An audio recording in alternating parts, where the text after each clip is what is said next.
receivers not being productive. It's not one position group. It's an accumulation of things that aren't working in that scenario. So I don't think it's just the offensive line. I think our offensive line, like I said, I don't know where we rank in rushing, but I do know we have the leading rusher in our league, yards per carry, over 6 yards per carry for him, and that all stems from the offensive line.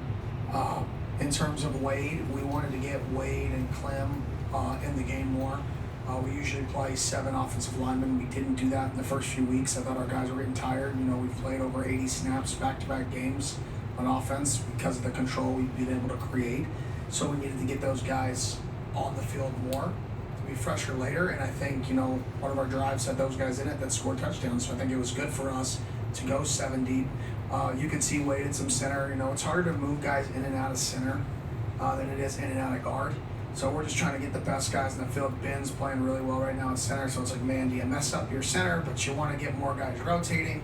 So it's kind of you're kind of stuck in a weird rut there with, Wade's probably more of a center, but he's good at guard. We need a man, but then you want to change centers. So we're kind of, back and forth with that, I would say. We haven't really settled on a solution, but we'll work on some things this week. Again, playing game with Constant Davis, you said after the game on Saturday that you got told at the start of the season that you'd be 4-1 at this point to Big 12 play, and you'd be elated. So, what have you been impressed by your team so far? What have they shown you? You've learned about them, and how they're prepared to handle the challenge? We play hard. It wasn't a flash in the pan. Last year, picked dead last. Of course, you're going to play with the chip on your shoulder. We still play with the chip on our shoulder. We still play hard.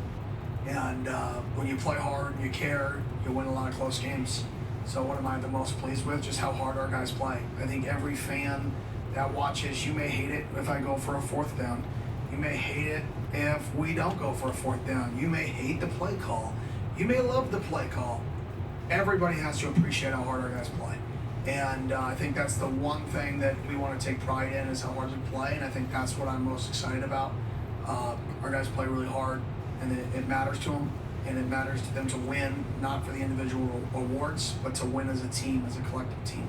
And I guess, for follow-up, what are your just general thoughts on the challenge that lies ahead? A few undefeated teams remaining on your schedule? Yeah, a few more undefeated teams that we get to face. We're on a roll. So, Utah's not undefeated, but their one loss was basically an unbelievably tight game versus Tech. Unbelievably tight game the entire time. That in the first quarter, they throw a touchdown and there's an illegal man downfield that was really relevant to the play, calls it back, and the game's tied in the 4th quarter if not for that one play with 8-9 minutes left. Whole different football game, and it's super exciting. I love it. Kevin over here. Coach Kevin Hicks, Arizona State on SI. Do you anticipate the bye week affording enough time for guys like X and Cyrus and Jalen to make a return? Probably not. Maybe Jalen. The other 2, probably not. We'll get some more information on them later, but I'd say probably not. And then Justin, right here. Hey, Coach, Chris Messers, Devil's Digest. In what ways did you see the defensive line step up in last game, and how do you feel like, in comparison to last year, this unit as a whole has kind of stepped up? Yeah, I know everybody wanted us to go get transfers to come. Oh, we can't sack the quarterback. Just take a transfer. No, we have good players. Develop, get bigger, understand the scheme, understand our twist games better, and those guys as a whole being able to come back, being in the system, they're rushing together in team rush. Our twist games are really good right now. They're winning one-on-ones when needed. They're containing the quarterback, keeping him in the pocket. Then in the run game, our defensive tackles, we recorded no stats. They kept guys off the backers, and I think sometimes defensive tackles can get lost in the shuffle of the statistic game. But those guys are playing absolutely critical for us to get our linebackers free on running backs in the zone and the gap scheme world. And they're doing a great job. So I'd say what separates it, our guys are bigger and stronger than they were last year. They understand how to work together as a team. They understand the value of that. And it's starting to show up. And we saw it in camp. We saw it in spring ball. I kind of anticipated this happening. Not to this level. Second in the country in sacks. That's almost as good as it gets. But I definitely expected a much improved pass rush because we saw it. And just one quick follow-up from Storm with his performance. what he provides as a veteran presence. What does he provide to the unit? Yeah, I mean, he's just steady Eddie. You know, he comes every day, he works, he brings a smile. He works, he brings a smile, he works, he brings a smile. I mean, it's same guy every single day. And he's an unbelievable kid. So, I mean, he's, to see him, you know, we showed all of the sack tape or fumble tape from the prior year, you know, from opposing quarterback last week, and we said, listen, we can create a sack fumble. I mean, I was running around on the field on Wednesday saying we can create a sack fumble. And for him to be able to take that into the game and rip at the ball in the most critical moment, take what we were yelling, take what we were coaching, is just unbelievable job by him winning and then taking the little detail of now attack the football. And it was critical in the game. Yeah, Ryan.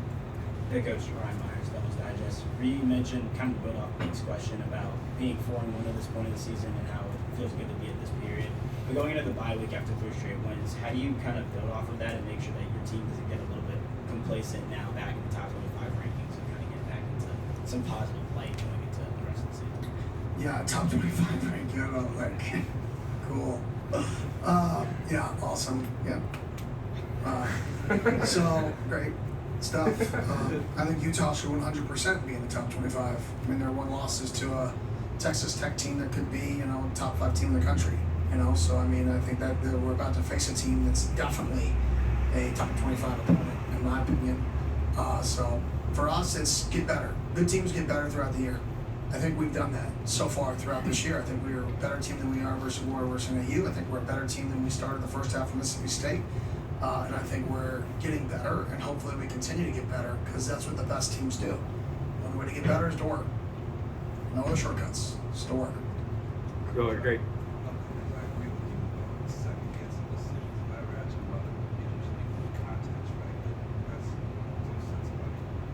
Greg Moore, Arizona Republic. You were talking earlier about having a chip on your shoulder. We just talked about top 25. Yep. I took a look at it. There's Oregon, and then the only other teams from this half of the country are the last 3 teams in the top 25. I think it's biased. I think it's stupid. It makes me want to stand on a table and yell. So I'm curious, does that feed into you guys having a chip on your shoulder, or are you ticked off about other stuff and trying to gain your respect? Not at all. I mean, I just want to be the best we can be. I want to be the best football team we can be, and we've yet to play the best football game we can play. We've played good times on defense.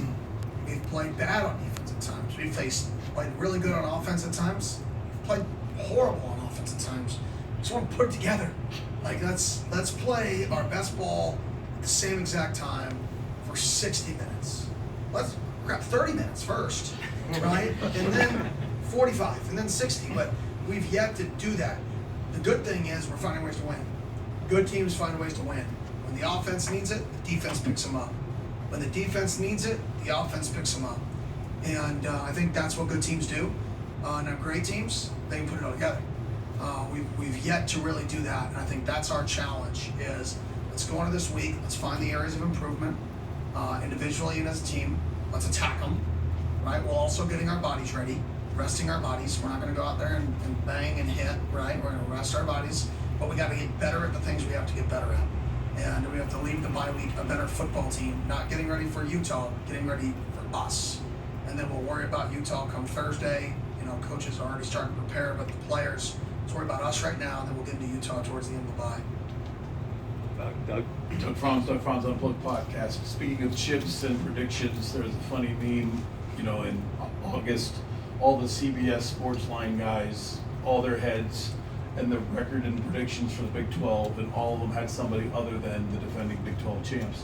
One of their major reasons why was because in 24 you had an outstanding close game record, and they just assumed there's no way you can repeat that again. So I asked, why are you repeating that again? I don't know. Don't jinx us. I think we have competitive people. You know, I said after the game, I think when you have competitive people, I think competitive people are used to being in competitive moments.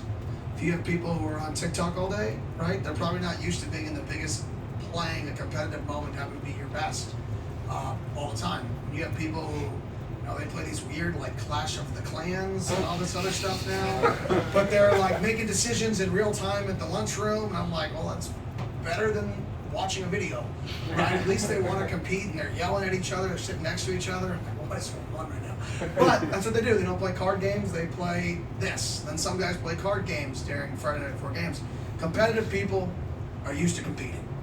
And when you're used to competing, you're used to being in pressure scenarios, so it's really not a pressure scenario because you're used to it.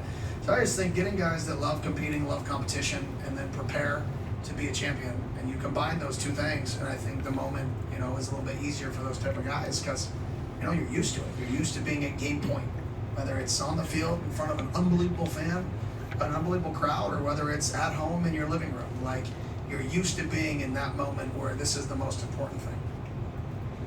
Damon? Coach Damon Allred, Arizona Sports. Your history with Kyle Whittingham is pretty well chronicled at this point, but with the new offense with Jason Beck and Devin Dampier leading it, what are you seeing just with that unit? Yeah, obviously they're way more of a triple option. I would say they kind of went back to the Alex Smith era, in that era of Utah football, which is, when you can run the ball and you have the O-line like they do, and Dampier's played awesome this year, and he's athletic, he can throw the ball downfield. It creates a +1 run. And when you're already good up front, and then you add a +1, it makes you better. So different, play with tempo this year, so it's not as much ball control, which is a little different from that perspective. But they definitely put you in hard spots schematically with what they do with the +1 runs and the zone read game and the boots and the shots and the screens and the funny formations. Like, you don't have a chance to prepare for everything they do.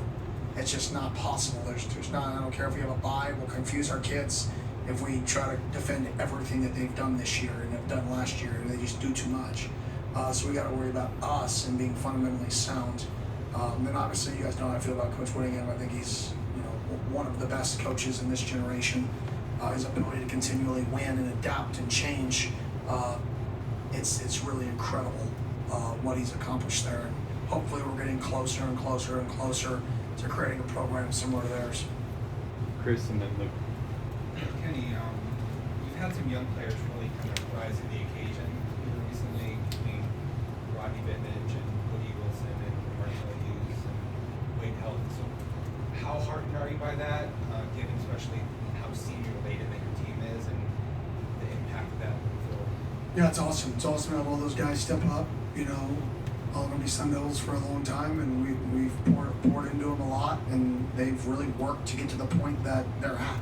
And for them to be playing at the level they're at, to have guys going in, two of those guys, weren't starters to start the season, they were half starters, and now they're, full-time guys and go in and play the way we played on defense. It's awesome to have, when you're looking at the future and you see those guys in the future, you can sleep a little bit better at night, knowing that you have, a foundation of a program now for the future. I couldn't always say we had that foundation. I think we have that foundation now to build off of. Anything that jumps out about Martell or Rodney specifically? Martell, physicality. He's playing very, very physical right now. And everybody sees the interception, but they don't see the physicality he's playing with. And then he's just an intelligent person. He's just smart. Like, he goes down. He's a sophomore, catches an interception, and goes down. It didn't even flinch. He just understood the mission. It wasn't to score a touchdown. It wasn't to throw the ball to the crowd after you scored. It was to go down, right? And then in terms of Rodney, I just think he's a competitor. I think he competes every day in practice. I think it shows up, and I think the more reps he gets, the better he's going to get in live settings. Hey Coach, Luke Lundler, Sun Devil Source. In a similar vein to Chris's question, after the game on Friday, you mentioned how Martell said to the other linebackers in the room, "We're going to be really young next year." And they said, "No, Martell, you're going to be old next year." And so for what does that say about potentially the confidence that you have in this team's culture to build leaders, even as juniors? Yeah, I definitely think you get to make what you want it to be here. I think that's the best way to describe it. Like, you're a true freshman, and you want to say something, you can say it. You're not scared to say it. You can say something that adds value to our team. If your passion bleeds through and people can feel it, they want that. So I think naturally, just when you let guys be themselves, I think they can lead their own way. And I think that's the biggest thing that we want in this program is I want a whole bunch of people who believe they can be themselves so they can lead the way that is natural. if you force people to lead in an unnatural way, I think you're asking people to fail. You're asking people to get uncomfortable in a leadership role, which people say all the time, well, I'm not comfortable leading. Well, are you comfortable being yourself? How about you just do that? That is leading. Leading is just being yourself. Whether you're a talker, whether you're not, whether you are emotional, whether you're quiet, everybody can lead somebody else in a different group, can be led by different people by just being yourself and having really, really good habits. So I think Martell has really good habits, and I think naturally that makes him a really good leader. Mike? Hey, Coach, circling back to the defensive line and just saying in general, like up front, doing their job, playing how they're supposed to, how much more do you, another season with Coach Reynolds, I mean, obviously after the first season, but just them working with Coach Reynolds in general, how much influence does he have on them? Yeah, I mean, he's a phenomenal football coach. I mean, professional defensive linemen come to train with him at the Pass Rush Summit. Like, we don't send him on the road to recruit. He doesn't leave here. Like, why? Because I want him around our players. Why? Because I don't want him to go back to the NFL. So, like, when you're looking at where you want to play football, like, we're telling you this guy isn't a recruiter. We're not even letting him go on the road. If your goal is to be developed, well, we're literally waving the flag of he's not a recruiter, he's a developer of people. And I say people because it's his strength is not just coaching football. His strength is discipline and people. Ask him about what he eats one day. His ability to be disciplined in that and then carry that discipline over into the defensive line room and set a standard in that room is he's a professional coach. And that's why we don't put him on the road, because I want people to know if you come here, it's about being developed by one of the best defensive line coaches in the country, and I want to make sure we keep him here. Jordan in the back. Hey, Kenny, Jordan Ham, Sports 360. On the topic of the young guys again, with this bye week, how is the coaching staff going to be able to kind of further evaluate maybe some of these guys that aren't in the too deep or, just trying to get more reps or things Yeah, like that? so Opportunities for that? Yeah, so 2 of these days will be kind of lighter days for the vets, hour and 20-minute practices, helmets, no physical contact other than touch, right? And then the younger guys will go and we'll do like some scrimmages, or not some scrimmages, but some real live team periods here in the last 30 minutes of the practice, 40 minutes of the practice to get really good work. Those younger guys will also be very, very involved in special teams this week. We need some other guys to step up. So we got to see which guys are going to step up in special teams towards this end of the year. So I would say for the younger guys, it's really those special teams periods, that end of practice. So about an hour a day is going to be focused on really 45 minutes to an hour a day on just the younger guys. And then the third day is going to be a high workload day for the vets. So we don't have 2 straight weeks of not a high workload. So we got to have one day that's super high, like it's a game week, get into the 500s, 550s. That way, we're not, losing the conditioning level, not having one of those days in the next 2 weeks. Hey, Coach, Adam Kuhn, Crockett News. You had 8 different guys record receptions last game. Do you feel like, some of these other guys on the offense are feeling more comfortable, and that you as a coaching staff are starting to kind of carve out roles for them? Yeah, I definitely think we're figuring it out. I think that takes time. It's funny that people think that you're just gonna continue last season. Let's just keep doing it, right? No, every year's a new year. And you look at our first 5 games last year, I'd love to see the comparison. I'm not gonna go back and do it because it's irrelevant to our team this year, but y'all may be bored. Y'all can do something, right? If you want to, right? And compare what our first 5 games were last year. How did we win games? What were the stats? What was the turnover margin? What was the yardage? What was the completion percentage? What was the yards per carry? How good were we in the red zone? How many guys touched the ball? And compare that towards weeks, 8, 9, 10, 11. Good offenses and good teams, good coaches, good players can get better as the season progresses. And that is our goal. And we have a very tough schedule this year.